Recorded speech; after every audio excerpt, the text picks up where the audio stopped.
જય શ્રી કૃષ્ણ મિત્રો, હું ભાવિકા આપનું સ્વાગત કરું છું હરિદર્શન ચેનલમાં। શું તમે જાણો છો કે એક એવી એકાદશી પણ છે જે માણસના સૌથી મોટા પાપોને પણ નાશ કરી શકે છે। એક અપ્સરા પિશાચ બની ગઈ હતી, પણ માત્ર એક વ્રત કરીને તેને પોતાની મુક્તિ મળી। આ છે પવિત્ર પાપમોચીની એકાદશીની અદ્ભુત કથા, જેનું મહાત્મ્ય ભગવાન શ્રી કૃષ્ણએ પોતે યુધિષ્ઠિરને જણાવ્યું હતું। આ પવિત્ર એકાદશી ફાગણ મહિનાના કૃષ્ણ પક્ષે આવે છે અને તેનું મહાત્મ્ય ભગવાન શ્રી કૃષ્ણ પોતે યુધિષ્ઠિરને જણાવ્યું હતું। એક દિવસ યુધિષ્ઠિરે ભગવાન શ્રી કૃષ્ણને વિનમ્રતાથી પૂછ્યું, હે પ્રભુ, ફાગણ મહિનાની કૃષ્ણ પક્ષની એકાદશીનું નામ શું છે અને તેનું વ્રત કરવાથી મનુષ્યને શું ફળ મળે છે? ત્યારે શ્રી કૃષ્ણ સ્મિત કરીને બોલ્યા, હે રાજન, આ એકાદશીનું નામ છે પાપમોચીની એકાદશી। જે વ્યક્તિ આ વ્રત કરે છે તેના જીવનના બધા પાપો નાશ પામે છે। અને પછી ભગવાને એક અદ્ભુત કથા સંભળાવી। પ્રાચીન સમયમાં એક મહાન તપસ્વી ઋષિ હતા, મેઘાવી ઋષિ। તેઓ એક ગાઢ જંગલમાં રહેતા હતા અને દિવસ રાત ભગવાનનું તપ કરતા હતા। તેમનું મન ખૂબ શાંત અને પવિત્ર હતું। તેમના તપથી સમગ્ર જંગલ પવિત્ર બની ગયું હતું। તે સમયે સ્વર્ગમાં એક અત્યંત સુંદર અપ્સરા રહેતી હતી, મંજુ ઘોષા।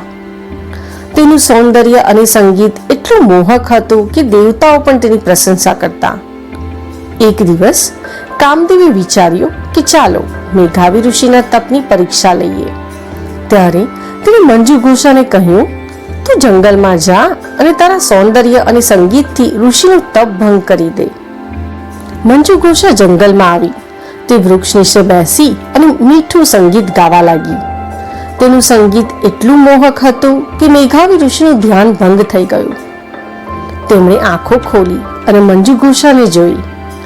થોડા સમય પછી તેઓ તેના સૌંદર્યમાં મોહિત થઈ ગયા અને ધીમે ધીમે તેઓ પોતાનું તપ ભૂલી ગયા। આ રીતે ઘણા વર્ષો પસાર થઈ ગયા।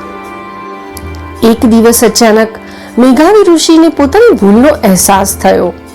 તેમણે વિચાર્યું, હાય, હું તો મારા તપથી ભટકી ગયો। ક્રોધમાં આવીને તેમણે મંજુ ઘોષાને શ્રાપ આપ્યો, તું પિશાચ બની જા।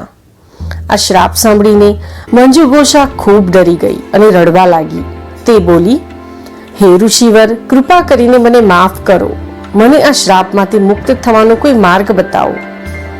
ત્યારે મેઘાવી ઋષિએ કહ્યું, ફાગણ મહિનાની કૃષ્ણ પક્ષની પાપમોચીની એકાદશીનું વ્રત કરશો તો આ શ્રાપમાંથી મુક્ત થઈ જઈશ।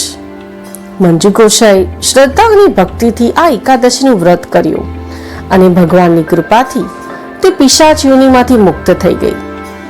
તે ફરીથી પોતાના દિવ્ય સ્વરૂપમાં આવી અને સ્વર્ગલોકમાં પરત ગઈ।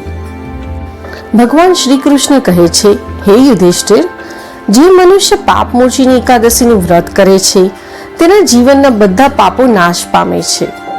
આ વ્રત મનુષ્યને પવિત્ર બનાવે છે અને અંતે મોક્ષની પ્રાપ્તિ કરાવે છે।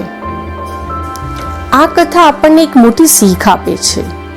માનવી ભૂલ કરી શકે છે, પણ જો તે સાચા મનથી પ્રાયશ્ચિત કરે અને ભગવાનની ભક્તિ કરે તો ભગવાન તેને જરૂર માફ કરે છે। આશા રાખું છું મિત્રો કે આપને આ વિડીયો પસંદ આવ્યો હશે।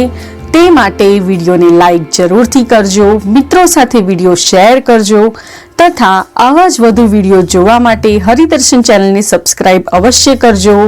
ધન્યવાદ। જય શ્રી કૃષ્ણ।